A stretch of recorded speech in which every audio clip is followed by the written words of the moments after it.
Hi, everybody. Welcome to Katie in the Morning and welcome to August. Today is August 1st, 2018, and it is Hump Day.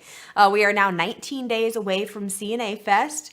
And yesterday we talked a little bit about burnout and the two categories that burnout is typically split into. But I wanted to take it and kind of break it down into two segments because there's a lot of information when it comes to prevention of burnout, whether it's short term or long term. So I want to bring it to you guys in two different segments this week just so I can make sure that I'm putting every bit of information out there to you guys that I possibly can when it comes to preventing burnout. So here's some things that you can do for yourself and for other people when it comes to preventing, recognizing, and taking action when it comes to burnout. The first thing you want to do is the observation period. How often are you experiencing signs and symptoms? The recognition, defining what type of burnout you're experiencing. A root core analysis, that's when you kind of try and figure out what's causing it, if there are other things that are coming into play, or whether it is just eventually a lot of us get to the point where we feel like we're doing the same thing over and over again and we just need to feel something different. We're all human, and that's a natural feeling when it comes to humans, is doing the repetitive, the routine thing over and over again. We get bored, plain and simple. That's what it is. So just recognizing those signs and symptoms that are associated with burnout, whether it's long-term or short-term, can definitely help you to define what actions or what changes that you need to take. It is not typical. I mean, it's not typical for CNAs to take a break. I just worked with a CNA less than 5 years ago who had been doing it for over 20 years. She was the one that you went to for everything. She knew where everything was located in the building. She knew every resident by their first name. She knew every resident's family member by their first name. She knew what size clothes they were, what kind of toothpaste they used, what their favorite foods were, what the foods that they disliked were, everything about every single person in that building. This CNA knew everything about. But it got to the point where she was starting to get that bored feeling. She was an older lady, so she's starting to have problems with her knees and her lower back. So what she did is she recognized that she was starting to kind of go down in her performance on a day-to-day basis. So she went to the DON and said, hey, this is what I'm experiencing. This is what is happening to me. Would it be okay if I switched to the laundry department for a month? Just kind of take that take that break, step back, take a breath, realize what it is that we're doing on a day-to-day basis, how many people's lives we're touching, how many people we're helping on a day-to-day period, not just residents, but our coworkers as well. Don't be afraid to take that break, and please do not be afraid to ask for help. If you're starting to experience that burnout and that feeling, you're definitely not going to be performing as well as you normally would on a day-to-day basis. The next thing that you can do to help recognize and kind of treat burnout when it comes to yourself in particular is the root core analysis. Kind of break it down, like I said yesterday, put it into a category, your priorities. And like I said, it's okay if your career or your job is not in those top three. You need to do what's best for you in order to care for other people. So your top three priorities, if you're a college student, could be your family, your education, and your religious beliefs. Those could be your top three. And anything below that, if you are a college student, you're taking 16 credits in one semester, working a full-time job, volunteering at your church, and helping your single mom raise your three brothers and sisters at home. That is a lot to handle. And for me, the thing that would take the back seat for me would be my full-time job. I would cut back to part-time, or I would ask to go work in the dietary department or laundry, which has less hours than a CNA. I mean, I'll tell you straight up, that's what I would do if I were a full-time college student and in that situation.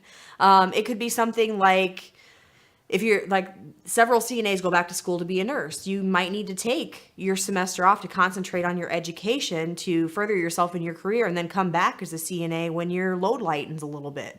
Or if you're taking online education, you may need to switch to the overnight shift so that you can study during the day and then work overnights. It's all about taking care of you so that you can take care of other people. And you're going to hear me say this several times throughout this segment. So when it comes to helping other people who are starting to experience burnout, there's a little bit different set of rules. And the first one would be helping other people. There has to be a change in their performance. You have to start to notice things that they're doing that they normally wouldn't do, or not doing things that they normally would do. The second thing you want to do is kind of analyze, is this person asking for help? Is this person reaching out to you? This could be something that has nothing to do with work. There are plenty of abusive relationships out there.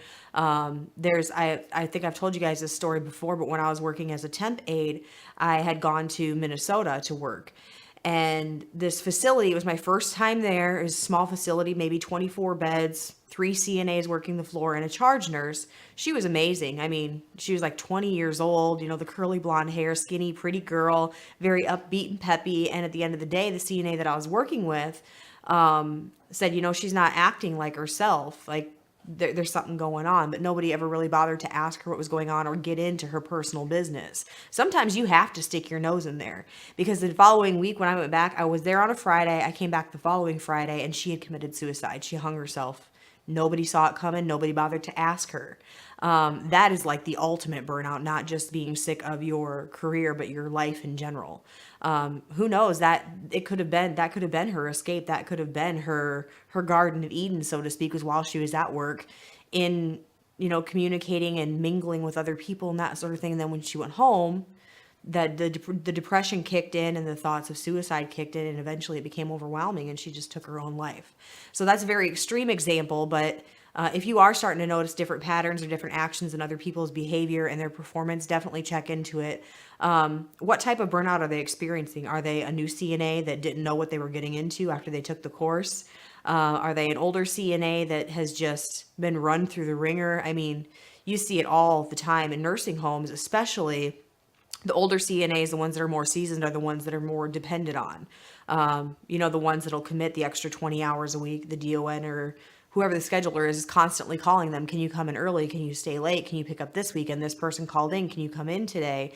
Can you come back 3 days early off your vacation? Because as a pattern, through their career, they have traditionally done that. They've always been willing to step in and step up to kind of raise that bar for the other CNAs. If they're a newer CNA and they've been there for a week, and then after that week's mark, they're on their own and they start to slip, there's something going on there.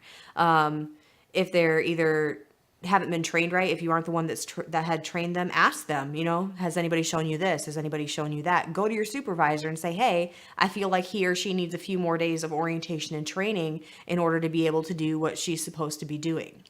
And then the last thing is communication. Is it done the right way?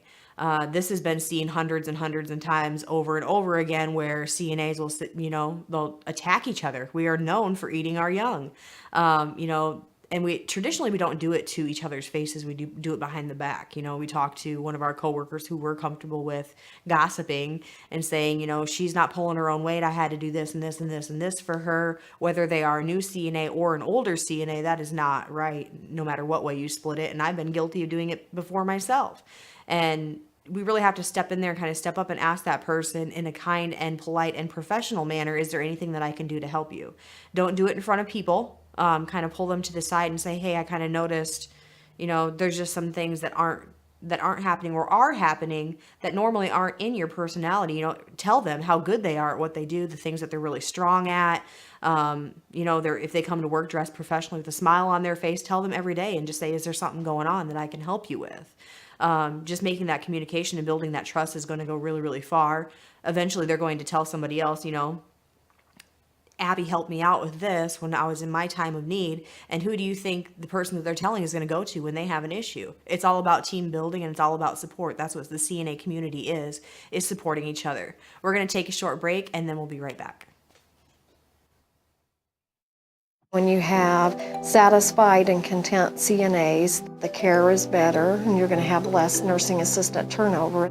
So many times they think they're just, in the trenches and nobody hears, nobody cares about them, and it's not true. It's simply not true. And this organization helps them gain that voice and helps them be heard. We're awesome, and I'm going to hold my head high, and I'm going to ride this magic carpet, and I'm going to change the world. That's what NACA did for me. For more information, visit us online at nacacna.org or call 417-623-6049. Welcome back, everybody. I thank you guys all for joining me today, and I also wanted to throw it out there that if you have any questions or you're looking for somebody to reach out to, you can always reach me at the peer chat feature on our website. It's www.nacacna.org. The peer chat feature will pop up in the bottom right-hand corner. Just click on that little link that says chat with a coach, and you can send your questions or your comments or your suggestions to me through that. It comes directly to my email. You can always email me at kpage@nacacareforce.org or nacacna.org. Wow. It's still stuck in the past. Yesterday I thought it was August already, and today I'm talking about a year ago. So it is nacacna.org. Just help each other out. Be there and be that support system and defend our honor as CNAs and as a profession. We're already a dying breed, so to speak, and we don't need anybody else leaving this profession because of how they're treated by other coworkers. Tomorrow is a pretty exciting one. We're going to talk about the outside activities that you can expect to participate in at CNA Fest, which is just 3 weeks away. I will see you guys right back here tomorrow for Katie in the Morning at 10 a.m.